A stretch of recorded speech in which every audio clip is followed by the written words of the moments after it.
Boa noite a todos e todas, sejam bem-vindos. Esse é o simpósio número 6, o local e o regional em suas problemáticas históricas, do nosso primeiro simpósio Ciência, Poder e Sociedade.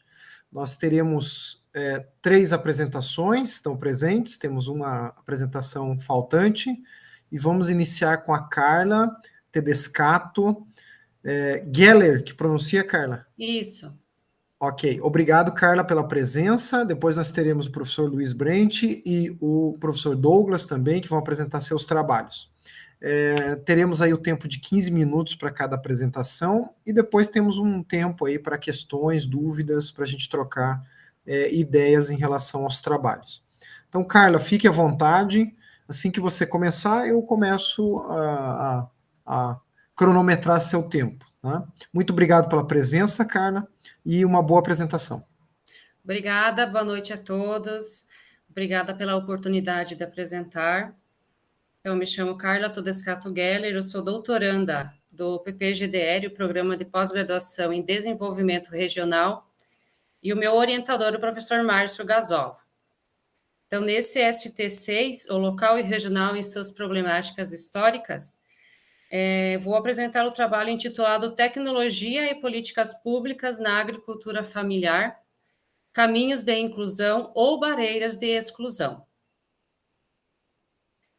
O trabalho, então, consiste na observação de aspectos relacionados com políticas públicas para a agricultura familiar, sendo que a agricultura familiar ela é aquela agricultura caracterizada pelos pequenos produtores e as suas famílias, né, que garantem uma segurança alimentar, um produto mais saudável do ponto de vista nutricional, e também porque ele preserva a cultura, tradições culturais que são passadas de geração por geração. Além de que também é uma agricultura mais sustentável em relação à agricultura realizada em monoculturas, ou apenas de um produto, né, centralizado em um produto. A questão central do trabalho foi como a digitalização e as políticas públicas impactam a agricultura familiar. O objetivo do estudo foi explorar os avanços e as desigualdades no setor agrícola, principalmente observando o caso da agricultura familiar, que é o meu plano, o meu projeto de tese que eu estou abordando no meu doutorado. A agricultura familiar e a tecnologia. Então, nós sabemos que atualmente existem muitos avanços tecnológicos e esses avanços tecnológicos também chegaram no campo, na agricultura. E nós temos a agricultura de precisão, com a utilização de equipamentos cada vez mais sofisticados.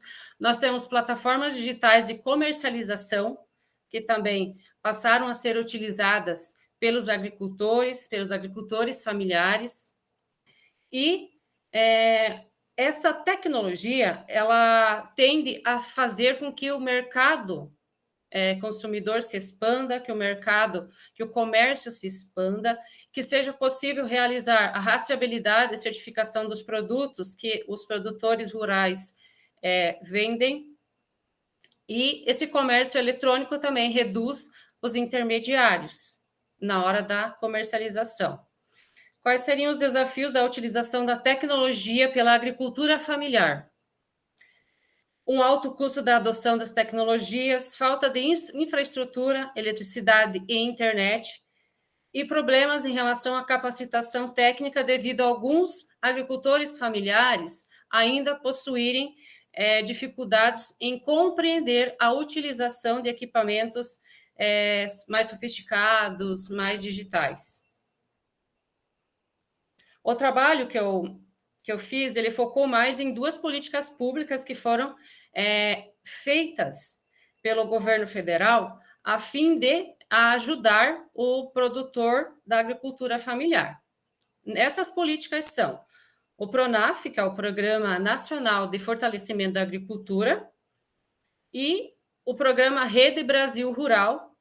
Porém, esse programa ele acabou sendo esquecido, não existe mais, ele foi já retirado de operação, não está mais em funcionamento. O que percebe-se, então, com a política pública do PRONAF? A redução dos recursos depois do período de 2024. Houve uma queda no crédito sediado aos produtores rurais e, principalmente, uma queda desse repasse de recursos para os agricultores familiares. Percebeu-se, então, um aumento da seletividade, favorecendo produtores mais capitalizados, ou seja, aqueles que têm mais condições são aqueles que estão recebendo mais recursos do PRONAF. Temos também impactos negativos em regiões vulneráveis, como regiões do semiárido e da Amazônia, que também estão recebendo menores quantidades de recursos. O Rede Brasil Rural, ele foi um programa instituído em 2011 pelo governo federal para facilitar o agricultor familiar acessar mercados digitais, comercializar os seus produtos, observar quais produtos os seus consumidores estavam necessitando, era uma plataforma online, porém, o que aconteceu? Esse programa ele teve uma falha em relação à falta de adesão dos produtores, isso não foi divulgado em grandes espaços e não teve muita adesão, ocorreram problemas operacionais e uma falta de continuidade, parando no ano de 2016 esse programa de funcionar.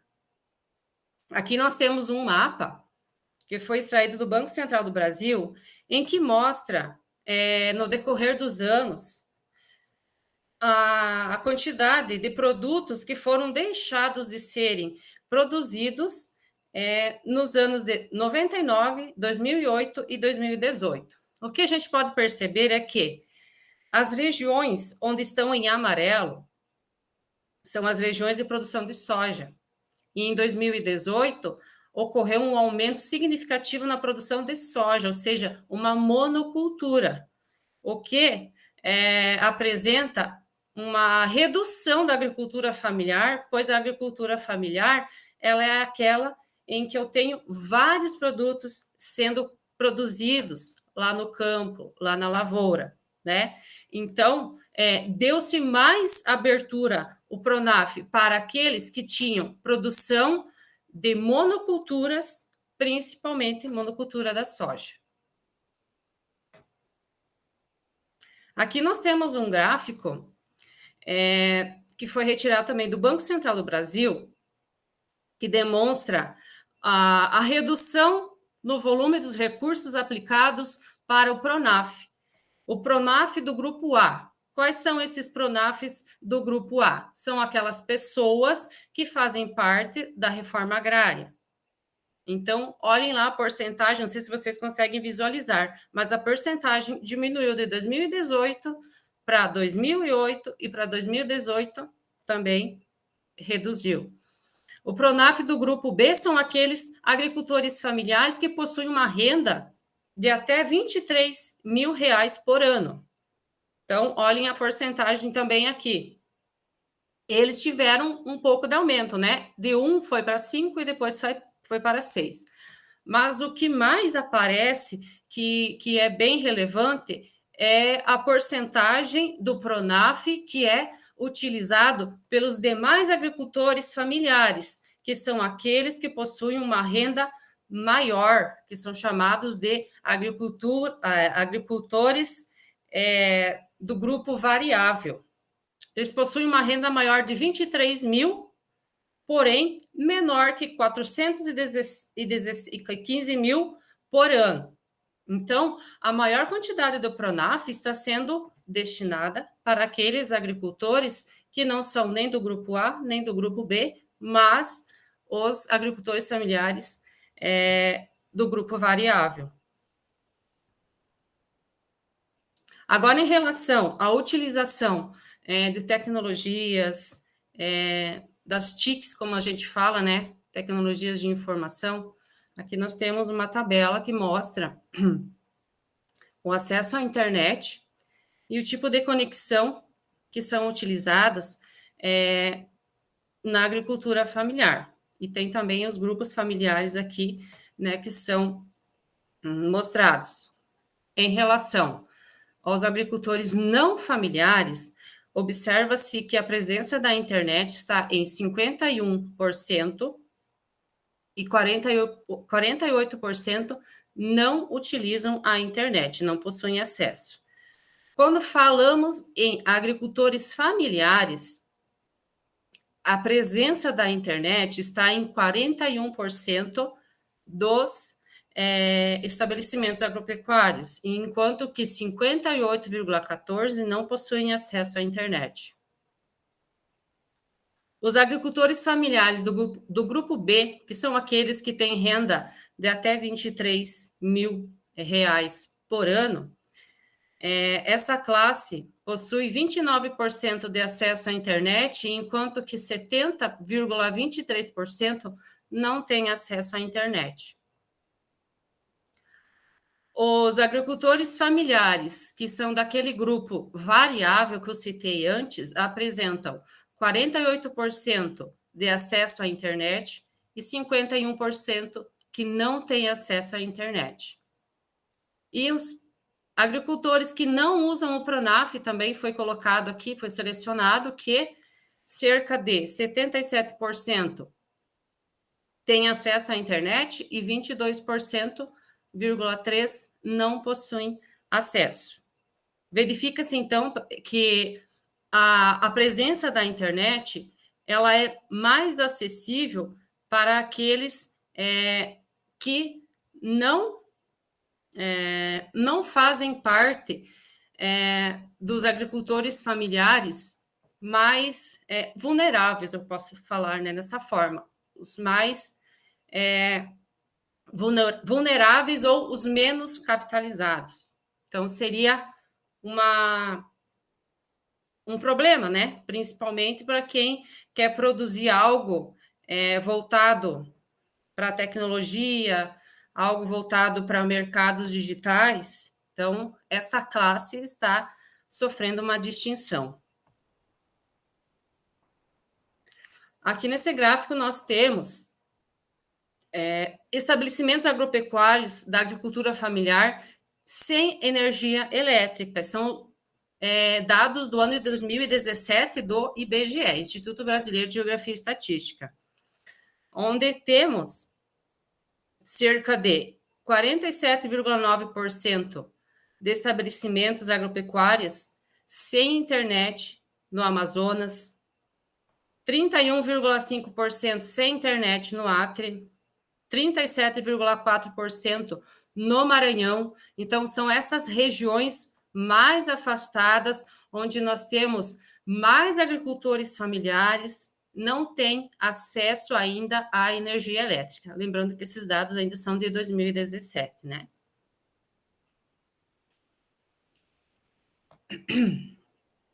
As conclusões em que chegamos nesse trabalho é que existe muito desequilíbrio entre o número de estabelecimentos familiares no Brasil e o percentual de contratos e de recursos acessados no Pronaf, sobretudo entre os agricultores com níveis de renda inferiores.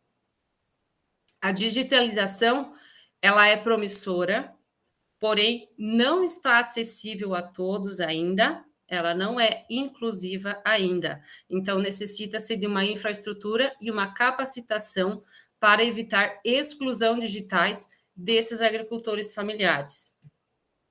Recomendações sugeridas, então, a partir desses dados coletados, seria uma ampliação das políticas públicas inclusivas, então, colocar realmente os recursos do Pronaf para aqueles que são menos capitalizados, né, e reduzir a quantidade de recursos que estão sendo destinados àqueles agricultores familiares que possuem mais capital. Outra recomendação seria investimentos em infraestrutura digital, capacitação dos agricultores, né? Nós vimos ali no gráfico a respeito da energia elétrica, nós temos o programa Luz para Todos, também uma política pública do governo federal, que a partir do ano de 2003 entrou em funcionamento no Brasil e está ampliando, né, as redes elétricas em todo o Brasil. Então, essa é uma política pública também que está incluindo a energia elétrica para todas as regiões do Brasil. Poderia ter citado aqui, mas aí o tempo não é suficiente, né? Mas seria isso, então. Ok, obrigado, Carla, pela sua apresentação. Depois a gente vai ter um tempinho para conversar. Luiz, podemos? Estão me ouvindo? Tudo bem? Perfeitamente. Luiz, fica à vontade, vou contar seu tempo, tá? Ok. Primeiramente, quero desejar boa noite a todos, né, presentes nessa sessão de comunicação. Queria agradecer à universidade pela oportunidade de poder estar divulgando esse trabalho que estou desenvolvendo, né, que está em andamento, né. Eu sou professor de filosofia, sou graduado em filosofia, mestre em filosofia e recentemente iniciei meu doutorado em desenvolvimento e políticas públicas pela Universidade Fronteira Sul, né? Então, estou me dedicando a estudar a crítica latino-americana à ideia de desenvolvimento, né? E é isso, vou fazer algumas reflexões sobre esse tema e peço, então, licença para fazer uma leitura, acredito, muito breve dentro do tempo estipulado, tá? Então, iniciarei, né, falando sobre o título, né, Globalização e Crise Ambiental, Críticas Latino-Americanas à Ideia de Desenvolvimento. Apesar da hegemonia da ideia de desenvolvimento no imaginário latino-americano no decorrer das últimas décadas, intelectuais de diferentes países destinaram críticas consistentes a este modelo de orientação social. Podemos observar a emergência desta crítica, principalmente a partir da teoria da dependência, nos decênios de 1960 e 1970, em que teóricos da região questionaram o modelo desenvolvimentista e a persistência da desigualdade social, denunciando a retórica imperialista, capitaneada pelos Estados Unidos, juntamente com a cooperação e benefício por parte das elites nacionais. Tal estado de coisas, em essência, não modificou-se, mesmo com as significativas mudanças sociais e políticas ocorridas no início deste século. Na verdade, a intensificação do uso das tecnologias de informação na vida social, especialmente com a massificação da internet, e dos efeitos cada vez mais corriqueiros e presentes da crise ambiental, levaram os teóricos latino-americanos a ampliarem as objeções ao desenvolvimento e seus apêndices. Buscou-se também promover alternativas locais ao modelo hegemônico de organização social e econômica, com destaque para a perspectiva do bem viver. O objetivo desse trabalho é apresentar os elementos fundamentais desenvolvidos pela crítica latino-americana nos últimos 2 decênios. Para realizar tal propósito, iremos dialogar com os seguintes autores: Alberto Acosta, Eduardo Gudinas e Maristela Svampa. A globalização pode ser descrita como um conjunto de transformações tecnológicas e sociais em escala mundial sem precedentes na história. Hoje, as negociações comerciais entre empresas de diferentes partes do mundo acontecem em questão de segundos. A informação atravessa o globo em instantes. A interdependência econômica global é tão grande e presente que uma decisão ou uma crise iniciada no outro lado do mundo em instantes abala os mercados de valores e gera desemprego, sem que as populações mais humildes tenham sequer consciência do que está acontecendo. A globalização aproxima pessoas, acelera trocas culturais, mas também homogeneiza a cultura e os valores estéticos, desde a moda aos arranha-céus envidraçados encontrados nas grandes metrópoles mundiais. O território, compreendido como um conjunto de emaranhamentos culturais, não passa incólume ao processo de globalização. Sofre o apagamento dos saberes ancestrais e tradicionais, que são substituídos por técnicas desenvolvidas e patrocinadas por grandes corporações transnacionais, como no caso das sementes geneticamente modificadas. Segundo Milton Santos, a tecnologia da informação possibilita a convergência dos momentos, isto é, cita o autor, de ter em mãos o conhecimento instantâneo do acontecer do outro. Fecho citação.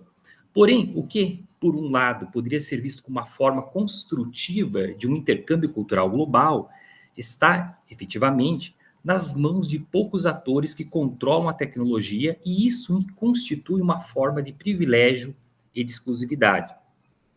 Assim, para o geógrafo brasileiro, os atores locais, nesse caso, os povos originários, os pequenos agricultores, estariam constantemente pressionados pelas forças hegemônicas que dominam a informação, os mercados e a tecnologia. Esse controle, apesar dos incrementos econômicos imediatos, traz consigo o apagamento dos saberes e das técnicas tradicionais e, ao mesmo tempo, a imposição de novas tecnologias na agricultura, por exemplo, gera desemprego e acelera o êxodo rural. A agricultura científica globalizada impõe ao território no qual se instala a lógica do mercado, a racionalização e a homogeneização de suas práticas, orientadas às necessidades do mercado global. A perversidade da globalização estaria na contradição de uma sociedade na qual, apesar dos acelerados avanços tecnológicos, observa-se ainda a persistência e mesmo o aumento dos índices de pobreza e desigualdade. Nesse cenário, o Estado se curva aos interesses das corporações transnacionais, flexibilizando suas fronteiras e regras à fluidez da informação e do capital, e se omite diante dos interesses das populações locais. Segundo Milton Santos, a globalização e todo o aparato técnico atribuído a esse momento histórico são apresentados pelos principais atores desse processo como o único caminho possível para a humanidade, e no qual a técnica, abro citação, apresenta-se ao homem comum como um mistério e uma banalidade, como uma necessidade universal, a qual os homens acabam se rendendo sem buscar entendê-la. Fecho citação. A globalização e a industrialização estão estreitamente relacionadas, tanto no que diz respeito aos ganhos econômicos e ao desenvolvimento, vitrines do progresso, como também no que tange aos efeitos negativos, tais como a precarização das relações de trabalho, o aprofundamento da crise ambiental e a miséria em que vivem milhões de pessoas. Os meios tecnológicos aceleram as trocas culturais e o intercâmbio econômico em um ritmo sem precedentes, mas aceleram também a influência de setores hegemônicos que controlam a tecnologia, como em nossa época as chamadas Big Techs. Mas décadas antes do advento da internet, tecnologias e mídias como o rádio, o cinema e a televisão já serviam como meio de propagação de uma cultura massificada e orientada a um estilo consumista, a cultura made in Hollywood, à base de muita pipoca e refrigerante de cola. Não é de hoje que surgiu a preocupação sobre a pressão exercida por esta cultura globalizada sobre as culturas locais, levando em muitos casos ao desaparecimento de saberes tradicionais. Além dos impactos culturais, a globalização e a indústria cultural monopolizam o imaginário e os nossos sonhos, sejam eles o último gadget da moda ou uma ideia profundamente enraizada em nossa mente da busca incessante pelo desenvolvimento e crescimento infinitos. Desconstruir esse imaginário marcadamente produtivista é uma das bases da crítica à mundialização do modelo de desenvolvimento dos países ricos, uma vez que o mesmo é estritamente consumista, o que, por um lado, é inviável e até mesmo inacessível para a totalidade da população global, e, por outro, traz consigo os efeitos devastadores ao meio ambiente e às próprias condições para a manutenção da vida. A economia da América Latina é fundamentalmente extrativista, orientada para a exportação de commodities, como minérios, petróleo e soja. Nesse contexto, a diversificação produtiva é limitada e os interesses corporativos, em especial das empresas transnacionais, influenciam a esfera política nacional.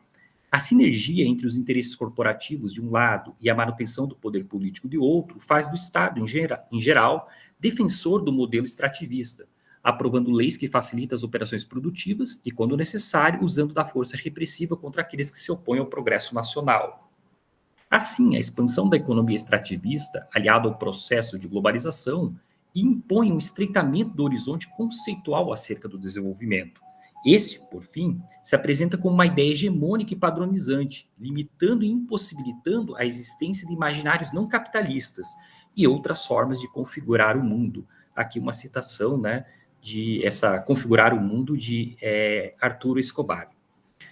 Como indicamos na primeira parte desse trabalho, a superação de uma concepção de desenvolvimento estritamente econômica, por um lado, e a ampliação das liberdades e direitos as populações socialmente vulneráveis, por outro, não seriam apenas as finalidades do desenvolvimento, mas as condições e os elementos definidores do mesmo.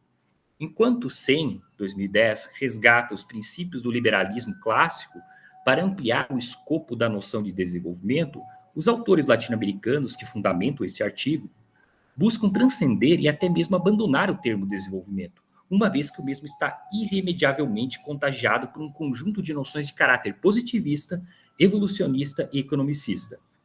Nesse sentido, a perspectiva teórica que adotamos não apenas direciona suas críticas aos projetos neoliberais desenvolvidos na América Latina a partir dos anos 90,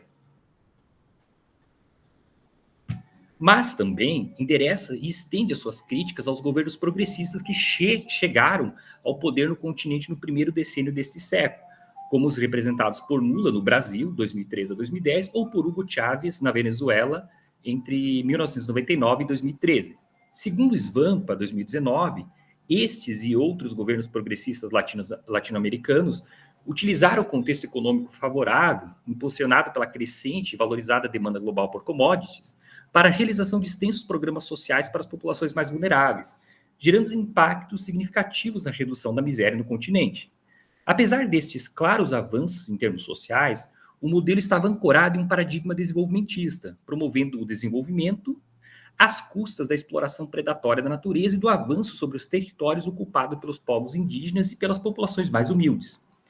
Isso fica evidente nos efeitos negativos de megaprojetos, como a usina de Belo Monte, na Amazônia brasileira, ou na expansão das novas fronteiras agrícolas em países como Argentina e Brasil. Este, entre aspas, novo modelo de desenvolvimento, revestido de caráter social, foi nomeado por alguns teóricos latino-americanos de neoextrativismo. O abandono da noção de desenvolvimento implica um processo de descolonização em relação aos ideais anteriormente mencionados e, ao mesmo tempo, caminhar em direção à revalorização do local, das relações comunitárias e culturais e de uma aproximação com a natureza autóctone. Segundo Svampa, 2019, observa-se, no contexto da América Latina, o surgimento do que ela denomina de giro ecoterritorial, uma tendência caracterizada pela convergência de diferentes matrizes e movimentos na luta pelo território, a partir de um olhar indígena, comunitário e feminista.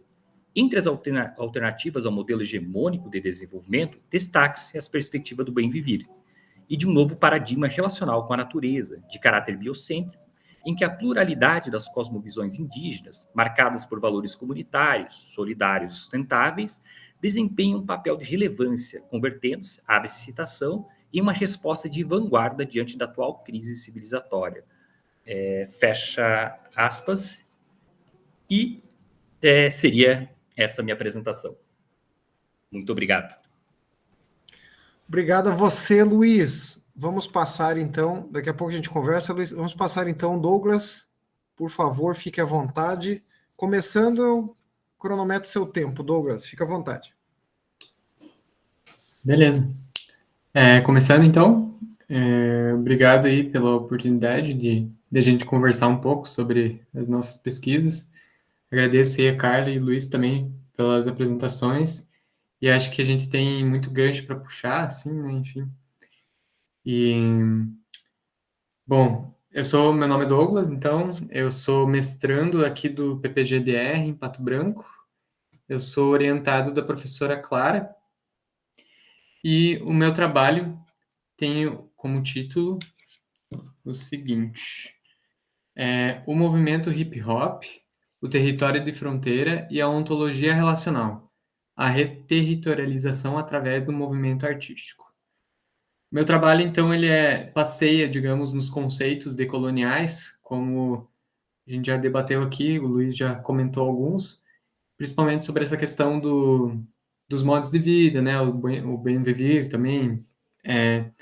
Aqui é basicamente esses conceitos de ontologia relacional, territórios de fronteira e também os discursos de transição, que a gente vai abordar aqui pelos escritos do Escobar e também do Grossfogel.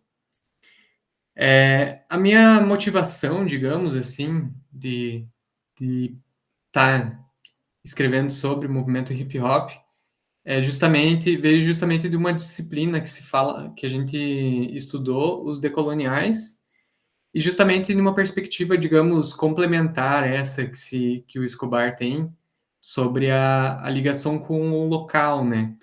Porque, pelo menos numa interpretação minha, de como esse local às vezes é algo, digamos, romantizado ou idílico, sabe? Ou algo que seria mais da terra mesmo, assim, né?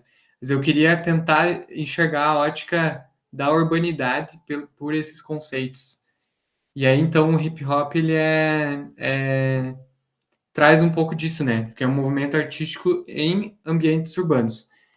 E aí, a minha pergunta guia do meu artigo é como as ontologias relacionais explicam a vinculação do movimento hip hop com o seu território de fronteira, ok? E aí, por que o território de fronteira também? Que esse é outro conceito decolonial que ele não especificamente vai tratar do espaço, né? Mas sim de posicionamentos, que a gente, então, tem, digamos, um grande panorama, assim, né, dos que os decoloniais usam da relação entre centro e periferia. E aí existiria, então, essa relação entre os dois, né, que seria o território de fronteira. E aí, então, o meu artigo ele se divide em 3 tópicos, né? E o primeiro, então, ele vai, digamos, dar esse sintoma, assim, partindo dessa perspectiva que daí eu trago um outro autor que vai falar sobre um mundo só, né? Um mundo mundial que, pelas convenções globais e tudo mais, assim como o Luiz já trouxe, se deixou sob a redoma, então, outros modos de viver. E aí, dessa perspectiva, assim, então, eu falo da desvinculação, ou seja, o sujeito sem território, né? E é esse, então, o ponto de partida dos escritos decoloniais, que vão trazer, então, o saber que foi escanteado, né? Que foi, digamos, deixado sob essa redoma, que é o saber subalterno. E aí, o segundo tópico do meu artigo, ele vai falar, então, sobre o hip hop e sobre o conceito de ontologia relacional, que é o conceito trazido pelo Arthur Escobar. E o terceiro tópico vai ser, então, sobre o hip hop e a sua vinculação do sujeito com o seu território de fronteira. Como começamos, então? Nesse primeiro tópico, sobre essa desvinculação, se trata justamente sobre isso. Digamos, a oposição entre o que é local e o global, né? Ou, digamos, o saber local contra as convenções e técnicas globais, né? E aí, então, se tem esse conceito, se traz esse conceito de saber subalterno, porque eles expõem formas de resistência contra essas convenções globais. Ele expõe o lado da periferia, sugerindo outra interpretação e outros saberes, assim como outros modos de vida. E aí, desse parcela assim de, de resistência que diz respeito aos modos de vida, a gente vai então cobrir eles com essa manta da ontologia, né? E aí o Arthur Escobar vai resolver isso para nós falando sobre esse conceito de ontologia relacional. Por quê, né, o relacional? Porque não há nada, nem humanos ou não humanos, que preexistam as relações que os constituem. Todos existimos porque existe tudo. E essa vinculação daí, enfim, do sujeito com o seu modo de vida e com o seu lugar. Aqui ele diz respeito, então, especificamente sobre o saber relacionado com a sua espacialidade, ou seja, com o seu território em que você, né, vive. Dessa forma, então, que se produzem os saberes locais que são subalternizados diante das convenções globais. O Arthur Escobar ele também diz respeito a isso, ao voltar à Terra, mas ele não diz, é aí que eu trago então essa questão do questionar, né, se é uma coisa idílica, enfim, que é só, enfim, em ambientes não urbanos, mas acredito que aqui, no caso dele dizer o voltar à Terra, é voltar à coletividade, é isso, ninguém existe se não existe tudo, enfim. E aí, por isso, então, esse voltar à Terra é o voltar à coletividade. E à medida, então, que ele se coletiviza, ele forma, então, um posicionamento. E esse posicionamento, enfim, agindo como um posicionamento periférico, ele também vai ser decolonial, mas não somente por ser periférico, mas sim por ser contrário à dominação das convenções globais. Ou seja, ele parte em direção ao outro, que também é resistência. Resistência ao capitalismo, resistência à modernidade. Isso que o Porto Gonçalves vai trazer para a gente, que é essa reconhecimento de posicionamentos. Ou seja, né, a gente não necessariamente está se reconhecendo tão somente pelo lugar, mas sim por posicionamentos. A gente se situa sob essa redoma, né? E aí, então, o que é o hip hop? O que ele vai fazer? Ele vai trazer, então, todo esse posicionamento e vai botar em um lugar, né? Esse lugar, então, na vinculação do lugar através do movimento artístico. Ao tomar esse lado, então, subalterno e atuar na resistência da modernidade, contra a modernidade e o capitalismo, o hip hop, que é composto de, digamos, 4 pilares, que é o breakdance, o grafite, os DJs, né, os disc jokers, nome, e os cantores de rap, eles dão materialidade a esse posicionamento. Ou seja, enquanto eles expressam a sua expressão artística, eles dão materialidade a essa oposição aos saberes globais, enfim, às convenções globais. Né? E aí, como é que funciona? Esse movimento, então, ele então faz parte de um processo histórico também, esse surgimento do hip hop, que é um movimento que surgiu entre a comunidade negra hispânica no bairro do Bronx, em Nova York, nos Estados Unidos, na década de 70. E o que acontecia na década de 70? Aconteceu, enfim, a crise do petróleo, enfim, alguns episódios de crises do capitalismo no começo da década de 70, e que ocasionou uma crise habitacional em Nova York. O que aconteceu nessa crise habitacional? Muitas pessoas que tinham suas casas, e aí eu digo as pessoas brancas, no caso, que tinham suas casas, acabaram, não sei se preferindo ou o quê, mas acabaram saindo e desalojados das suas localidades, e na hora, enfim, dessa saída, eles acabaram tacando fogo nas suas próprias casas para conseguir o dinheiro do seguro, para, enfim, dar o reinício, né, enfim. E aí, o que aconteceu? Esse bairro onde as pessoas tacaram fogo nas suas próprias casas era o bairro do Bronx. Ou seja, os ainda mais periféricos, que seria a comunidade negra, a comunidade hispânica, acabaram como a única alternativa, ou enfim, sendo realocados para o bairro do Bronx. E aí, então, tem até fotos, assim, enfim, se quiserem procurar Bronx 1970, vocês vão ver lá várias fotos de, enfim, carros queimados, né, casas resumida tipo a tijolos e, enfim, tudo quebrado e destruído. E aí esse é o contexto, então, que nasce também essa comunidade, que eles acabam, enfim, direcionando as suas rivalidades entre negros e hispânicos para uma outra, digamos, uma outra esfera de conflitos, né? Que daí seria o surgimento dos encontros festivos, das batalhas de rap, enfim, que são todas essas coisas que regem o movimento hip hop. E aí e parte também disso, aí se dá também por essa questão, né, do capitalismo, assim. Porque grande parte das festas eram feitas por uns aparelhos sonoros que eram deixados, enfim, jogados no lixo, porque existia também uma troca, né, de aparelhos em que os aparelhos analógicos se tornavam digitais e aqueles que iam para os digitais acabavam abandonando os analógicos. E aí, então, que essas populações, enfim, essas pessoas começaram a usar esses aparelhos como forma de, enfim, né, para ter trilha sonora das festas, mas também para compor coisas, né? Se utilizavam de manobras para, enfim, mesclar 2 discos e tudo mais, para, enfim, fazer músicas novas. E aí, o que acontece também, né, do que daí o terceiro tópico, sobre essa questão do território de fronteira, né? Porque à medida que o movimento se espalha, ele não fica só situado em Nova York.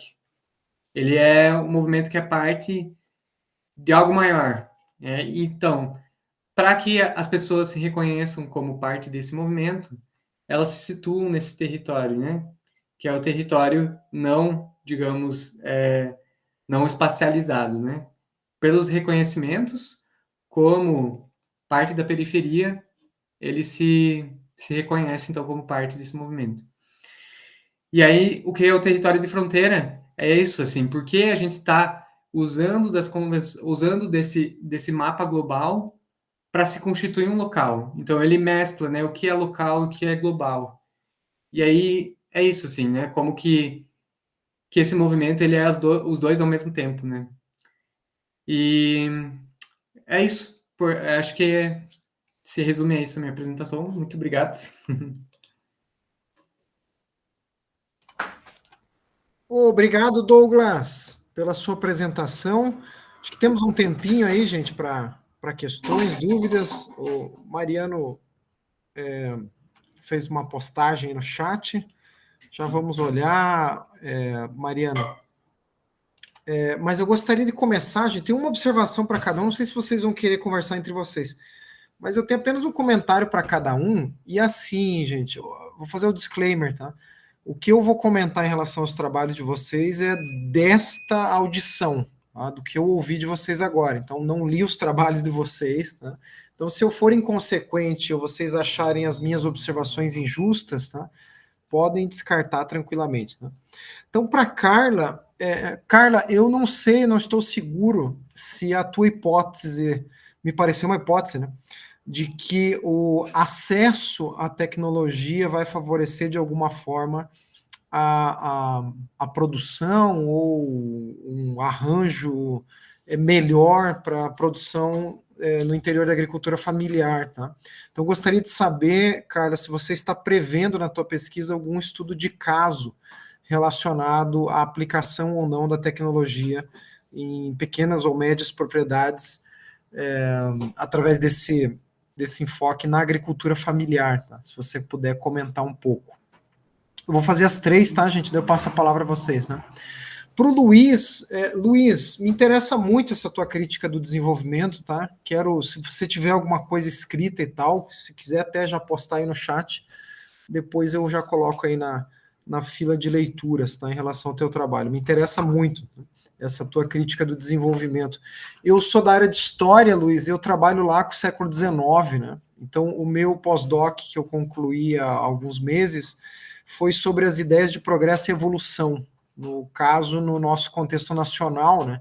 E tem tudo a ver com a história da noção de desenvolvimento, né? Que vai ser apropriada de, pelo menos, né, Luiz, duas vertentes ali, da chamada ciência natural, né? Que depois vira biologia, mas também da economia, né?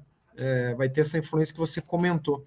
Mas a minha provocação é a seguinte, Luiz, precisamos de uma crítica, uma nova epistemologia ou precisaríamos de uma nova praxis para se fazer esse debate em torno da ideia de desenvolvimento, né? Então essa seria a minha provocação, Luiz, para você. Não sei se você chegou a pensar a respeito disso, né? Até porque é uma questão que eu tenho me debruçado também, né? Se de fato nós que trabalhamos, eu trabalho com passado, né? Quer dizer, uma coisa altamente abstrata, apesar da documentação, etc., da empiria, mas o passado é extremamente abstrato, né? Então, será que precisaríamos de mais teoria, Luiz, ou mais crítica, ou de uma nova praxis relacionada ao próprio conceito, né? E para o Douglas, Douglas, você orientando da professora Clara, né? Você veio muito bem preparado para a tua apresentação, né? E você tem uma teoria muito bem construída, né? A tua teoria, eu diria que é irretocável, né? Você tem os conceitos, digamos assim, não vou dizer certos, né? Mas os conceitos apropriados para pensar o teu objeto. Mas, Douglas, o teu objeto não apareceu hoje na sua apresentação. Tá? Pelo menos eu não o percebi. Tá? Tu diz hip hop, mas eu não sei de que hip hop você está falando, em que momento histórico, de que tipo de grupo, de acontecimento, de fenômeno, de processo, em que lugar, é São Paulo, é Brasil, é Rio Grande do Sul, é Pato Branco, enfim, eu não tenho materialidade relacionada ao seu objeto. Esse é um ponto, Douglas, se você puder falar melhor sobre a sua pesquisa. E o outro é essa relação com a teoria, né? me considero ainda da área de teoria da história, né? Mas me incomoda um pouco, Douglas, quando nós já temos um referencial teórico que condiciona a nossa análise do objeto. Porque na minha cabeça parece que a gente não precisaria fazer pesquisa. Né? Então, veja, você pega um conceito, enfim, no teu caso, esses conceitos decoloniais, mas poderíamos falar de qualquer tipo de autor ou de referencial teórico. E a partir deles, do entendimento desses conceitos, você analisa determinada realidade, determinado objeto de pesquisa. Então, não sei se você percebe, mas não haveria necessidade de analisar objeto nenhum, né? Porque a teoria já está te dizendo aquilo que você tem que entender em relação àquele fenômeno da realidade. Não sei se ficou claro, Douglas, mas com os meus alunos eu proponho o contrário, né?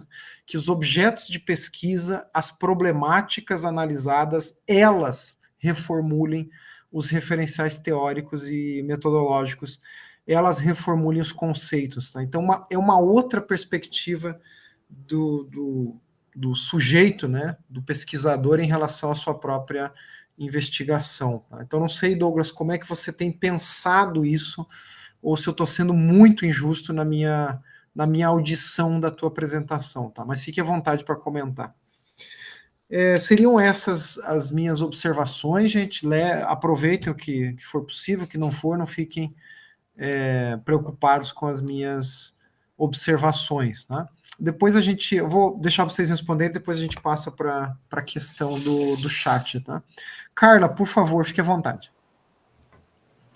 Pois bem, então, professor, respondendo a sua questão em relação à tecnologia sendo utilizada na agricultura familiar, então, o meu projeto de tese, ele vai avaliar como que os agricultores familiares estão utilizando as ferramentas digitais, os mercados digitais, que é a utilização da internet para comercialização dos seus produtos. Então, o meu projeto ele está baseado em analisar como os agricultores familiares estão utilizando a internet para poder fazer a comercialização dos seus produtos para o Programa Nacional de Alimentação Escolar, que é um programa governamental aqui brasileiro, né? Em que 30% da merenda escolar deve ser proveniente da agricultura familiar. Então, nós estamos analisando como que os agricultores familiares, então eu vou fazer a respeito do meu município, né? Eles estão fazendo a comercialização dos seus produtos, como eles ficam sabendo do chamamento público para os agricultores se cadastrarem no sistema para poder ter acesso ao período em que tem que levar o produto até as escolas. Então, é isso que nós vamos analisar. Esse programa nacional, ele está utilizando o chamamento público através de meios online, então, os agricultores precisam ter acesso à internet, né, para poder estar se inscrevendo no programa.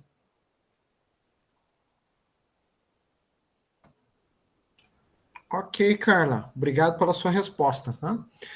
Luiz, por gentileza. Primeiramente, quero agradecer ao professor Aruanã pelo questionamento. Eu acho que, sendo da área da filosofia, já lhe digo que eu tenho que defender as ideias, né? Eu acredito que até hoje tive uma avaliação sobre isso, né? E uma pergunta muito parecida com a que o professor colocou. E eu vejo que uma coisa não exclui a outra, eu acho que a gente tem que trabalhar nas duas frentes. A gente tem que ser... aquela 11ª tese do... o Marx escreve um pequeno texto chamado 11 Teses contra Feuerbach, né? E a 11ª tese diz assim, que a filosofia até agora ficou nas ideias, agora temos que colocar na prática, né? A praxis, né? Então,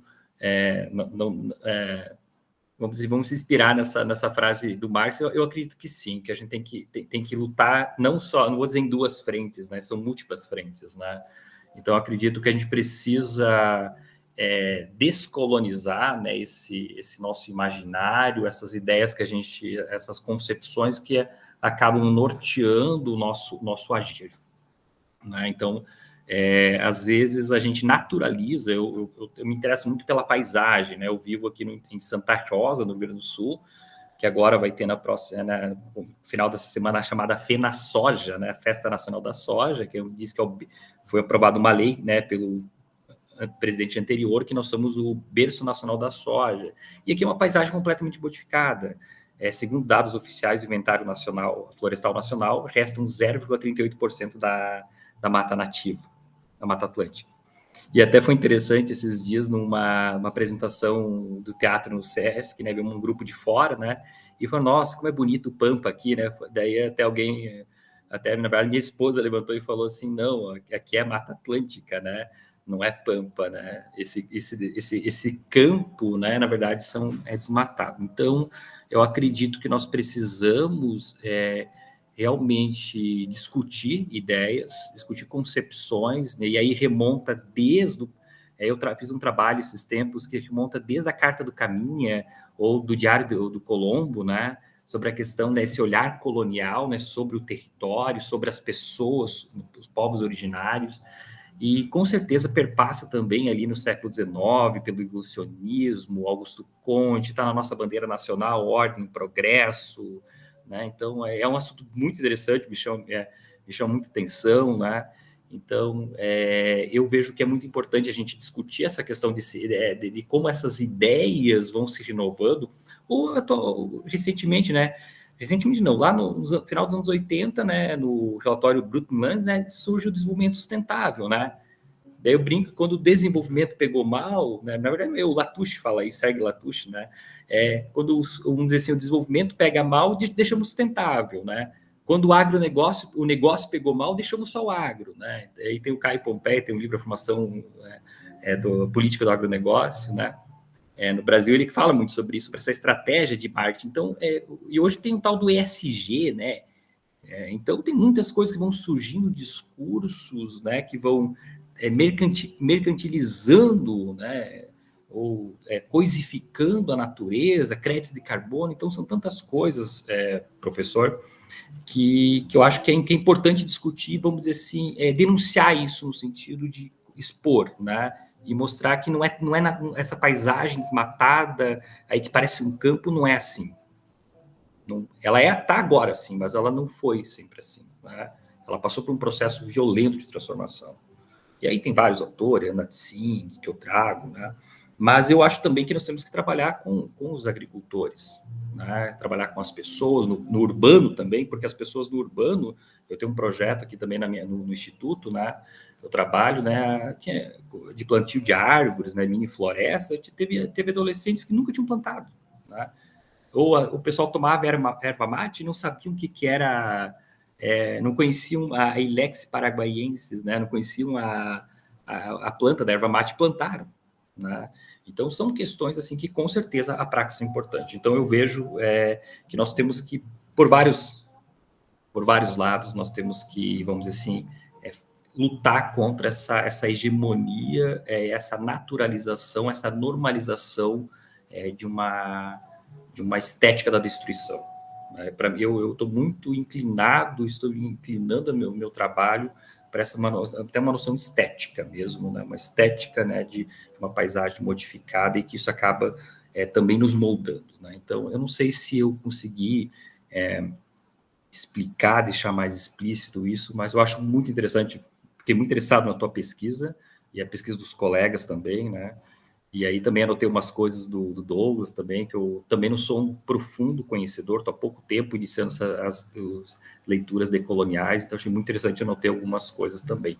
Agradeço as perguntas e o debate. E eu que agradeço, Luiz. Veja, eu também me considero um historiador das ideias, né? A minha tese é sobre um filósofo do século XIX, né, o Tobias Barreto. Considerado um dos primeiros filósofos brasileiros, né? Aí entra aquela discussão da filosofia brasileira, né? Você deve conhecer bem. Mas o sentido da minha questão, Luiz, é um pouco uma questão que eu enfrento, né? Quer dizer, a gente faz a crítica, nós na universidade estamos muito acostumados a realizar crítica, somos treinados para fazer crítica, né?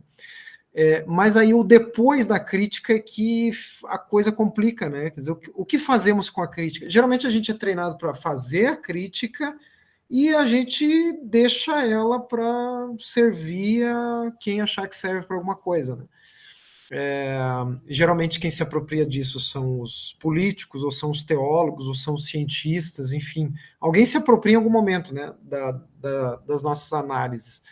E eu gostei, achei interessante que você citou a Costa, né, a discussão do bem viver, né. Veja, o livro do Acosta é muito interessante, Douglas, porque toda aquela discussão que tem uma fundamentação teórica e epistemológica do Acosta é uma teoria que é extraída de uma realidade, de uma praxis, né? De uma forma de viver, de um conjunto de sociabilidades. Então é a completa inversão daquilo que também nós somos treinados a fazer, né? Que é produzir, os filósofos mais do que os historiadores, né, Luiz? Que é pensar categorias, né? Palavras, conceitos. O Deleuze vai dizer isso, né? Que a filosofia é criar conceito, né? Formular conceito. Mas, assim, eu vou dizer que estamos juntos, tá, Luiz? As tuas inquietações aí se encontraram aqui nas minhas, tá? Fiquei muito feliz de ouvir o teu texto. Se você puder disponibilizar, ou você enviar o texto depois para os anais, eu vou ficar bem feliz de ler teu trabalho, tá? Douglas, por favor, fique à vontade. Obrigado pela observação, professor. Acho que eu tenho treinado um pouco também para possíveis apresentações também, e faz parte também do meu estudo para escrever minha dissertação. Enfim, e eu já tinha feito a apresentação no seminário, né? Disse que foi alguns dias atrás. E aí, na apresentação, que envolve alguns conceitos também, enfim, bem parecido com a apresentação de hoje, uma colega fez exatamente, não digo a mesma observação, mas ela focou justamente sobre essa questão de muitos conceitos, né? De a gente, tipo, enfim, isso também é uma autocrítica minha, assim, que parece que eu tenho que passear nos conceitos, enfim, né? Ou não sei, que a gente tem que estar sempre explicando antes de, enfim, de escrever, né? Mas especificamente nesse artigo aqui, ele é um ensaio teórico, né? Isso já tá escrito, no caso, né? Que é um ensaio teórico, esse que, enfim, eu mandei o resumo pro evento. E aí, enfim, ele acho que digamos, tem uma liberdade para falar um pouco mais sobre isso, assim, né? Mas eu acato muito bem essa sua observação. Primeiro porque digamos, uma crítica decolonial, ela não se resume a isso, né? Ela se resume a justamente outras formas de operar, assim. E aí, enfim, daí, nesse contexto do meu objeto, que também não abordei muito, mas ele diz respeito a uma forma de expressão artística, né? Que não é unilateral, ela possui outras vertentes, né? Ela não é só no rap, ela não é só, enfim, o breakdance, enfim, são vários, né? Que se podem ser reconhecidos pelas várias, né, braços que o movimento tem, assim. E acredito também que é isso, assim, essa de a gente poder, na verdade, né, sentir essas coisas ao invés de descrever, né? Porque às vezes a gente tá, tipo, na academia só, enfim, descrevendo coisas alheias, assim, ao invés de a gente tá inserido, né? E não como se a gente, né, possuísse a interpretação dessas coisas, né? Mas de a gente parar e ir lá e ouvir, né? Ouvir, assim. Como se, né, tipo, e aí que tá a prática desse exercício decolonial, de, tipo, mudar o locus de enunciação, né? E o locus de enunciação não é só no conceito, ela tá lá, né? Tá lá expressado pelo movimento, assim, né? E acho que é isso. E essa questão dos conceitos também é uma coisa que eu tenho que me desapegar, enfim, e tentar escrever, enfim, acho que, sei lá, atravessar esses conceitos, assim. E o objeto, realmente, eu só dei uma pincelada, né, sobre o hip hop, assim, não fiz nenhuma contextualização, uma breve contextualização do contexto de surgimento, né? Mas não especificamente aqui no Brasil, que quando entra no Brasil, aí vai ter uma vinculação, né, desse posicionamento posterior à entrada do gênero, né, digamos. Mas isso está um pouco também, está escrito no texto, assim. Perfeito, Douglas. Eu vou fazer uma provocação para encerrar aqui minhas observações em relação ao teu trabalho. Tu leva lá para tua orientadora, não diga que fui eu, tá? Mas daí tu discute com ela, tá? A provocação é a seguinte, Douglas, veja, do que eu conheço de hip hop e da bibliografia da literatura decolonial, eu perguntaria a você, dá pra gente dizer que o hip hop será que o hip hop é mais decolonial ou o funk seria mais decolonial que o hip hop? Seria um objeto mais privilegiado para pensar as questões que envolvem aquilo que seria um pensamento decolonial. Vou deixar no ar, tá? Para você pensar. Não sei, posso responder um pouquinho? Pode, claro, porque eu tenho uma hipótese, Douglas, em relação a isso, tá? Uhum. Mas pode falar, fica à vontade. Tem um livro do Roberto Camargos, eu comprei ele há pouco e eu queria utilizar ele para minha bibliografia. O rap e o funk, enfim, quando entrou os discos, enfim, os discos de rap aqui no Brasil, existiam, digamos, os estilos, né? Os estilos daí tinham, acho que é Miami Bass o nome, que aí era um estilo que foi derivado daí do funk brasileiro. Mas o que diferenciava do rap? E aí existia uma rixa no começo, porque o funk ele lidava com situações efêmeras do cotidiano, enfim, tipo letras jocosas, essas coisas, sabe? Enquanto o rap daí ia se tornando politizado. Aí tem esse desmembramento, assim, que daí existia até, digamos, uma não sei se prática, assim, ou um dito, de que a missão dos rappers era meio que reperizar, né, evangelizar os caras do funk, assim, né, tipo... E aí, mas enfim, né, tipo, isso é do surgimento, assim, né, eu diria que, acho que dessa raiz, assim, eu diria que não, assim, eu acho que o rap, ele se politiza mais, né, mas aí o tempo passa, né, hoje em dia, né, como é que seria isso? Tipo, a cultura também, ela é apropriada, né, pela indústria, assim, tipo, tanto o rap quanto o funk, assim, né, então... Os dois têm suas parcelas também de protesto, né? Assim como suas parcelas também de indústria, né? Enfim. É isso. Claro, perfeito, Douglas. Qualquer coisa depois a gente pode conversar melhor, viu? Estou à disposição. Gente, temos a questão do Mariano ainda. Eu vou pedir que vocês sejam breves, que a gente está quase no limite do tempo, né? Que o Mariano diz assim: uma pergunta geral que pode ser respondida por quem quiser. Quais dificuldades vocês encontraram ao conduzir o processo de pesquisa sobre os temas apresentados? Podemos começar com a Carla? Carla, fica à vontade, por favor. Sim. Dificuldades em relação à pesquisa foi encontrar dados mais atualizados, não temos ainda dados mais atualizados, então foram utilizados dados de 2017, 2018. Essa foi uma das dificuldades encontradas para a minha pesquisa, por enquanto.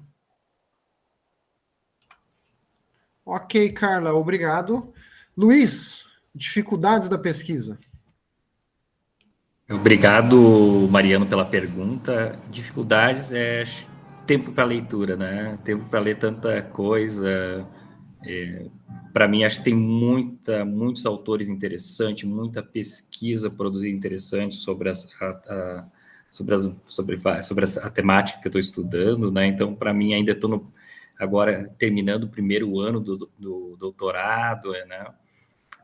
Então, para mim, tem muita coisa aí, muita leitura, né? Esse é o meu desafio, muita leitura, se apropriar de uma base, para mim, para ser confortável falar sobre algo quando tenho muita base para poder, perspectivas e coisas para poder discutir, relacionar. Então, para mim, eu não faço pesquisa com dados, né? Então, para mim, a questão é esse processo de trabalhar a bibliografia.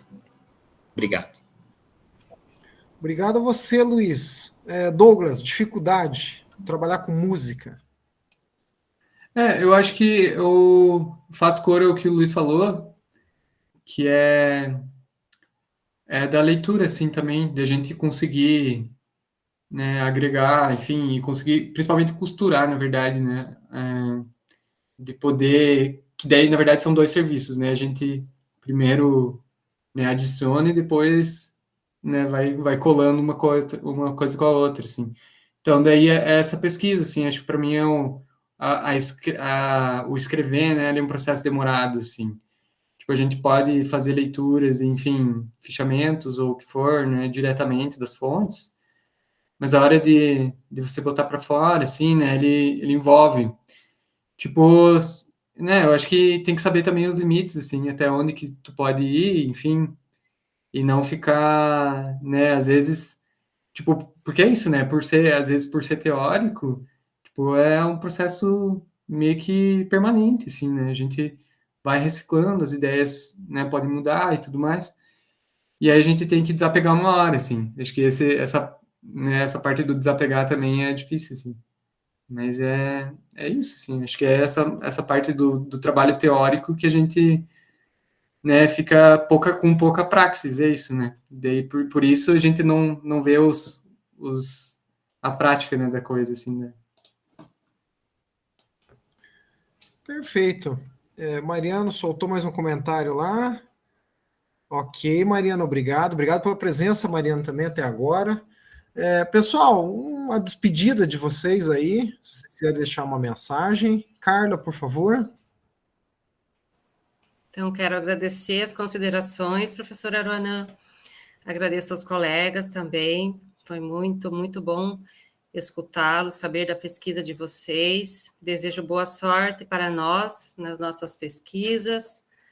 E seria isso, então. Então, uma boa noite para todos vocês. O professor Mariano também, grande abraço, tudo de bom. Obrigado, Carla. Eu agradeço a presença. Também desejo aí sucesso para a tua pesquisa, tá? Doutorado é outra coisa, né? O nível de responsabilidade também sobe muito. Não que seja fácil no mestrado, né, Douglas? Luiz, por favor, suas últimas palavras nessa mesa. Quero agradecer novamente a todos, né, pela oportunidade de escutarem o meu trabalho. Então, é um trabalho inicial ainda, né? O professor até pediu a publicação. Acredito que para o próximo semestre, né, isso que eu apresentei para vocês, estou construindo junto com o meu orientador mais alguns outros debates, leituras, né, para isso vir a público, vamos dizer assim, na forma de um artigo, né? Então, ainda não está pronto, né? Então, eu só trouxe mesmo para fazer esse debate, para ver, né, através dessas discussões, para promover coisas que possam contribuir para esse meu trabalho que estou desenvolvendo. Então, agradeço realmente a oportunidade de estar com vocês aqui. Eu que agradeço, Luiz. Muito obrigado. Tá? Acho que essa mesa foi muito interessante. Foi um mosaico de pesquisas que se aproximaram de alguma maneira. Então, eu fiquei bastante feliz de ouvir vocês. Viu? Douglas, por favor, suas palavras de despedida. Obrigado. Foi um prazer estar aqui também. Eu acho que a gente fica muito tempo também, estava pensando sobre isso agora, a gente fica muito tempo, às vezes, parado em silêncio, né, fazendo nossas leituras, e aí, às vezes, elas, né, empacam, assim, e quando vem para cá, elas fluem, sabe? Tipo, parece que quando a gente fala, enfim, as coisas fazem muito mais sentido. Fala e ouve os outros falarem também, né, se inspira e tal. Agradeço muito, inclusive, pelas falas. Muito obrigado. Obrigado, Douglas. Então, encerro aqui essa mesa, gente. Muito obrigado pela participação de vocês. Esse foi a última sessão dos simpósios temáticos. Amanhã nós temos a conferência de encerramento. Depois vamos disponibilizar todas as apresentações das outras mesas. Vocês estão convidados também a assistirem esses trabalhos que já foram apresentados. A gente sempre aprende, né, nesse tipo de evento, nesse tipo de apresentação. Então, agradeço vocês, gente. Luiz, se sinta abraçado aí no Rio Grande do Sul. Carla, se sinta abraçada. Douglas também. E espero vê-los o mais breve possível. Até mais, gente. Boa noite. Tchau, até mais.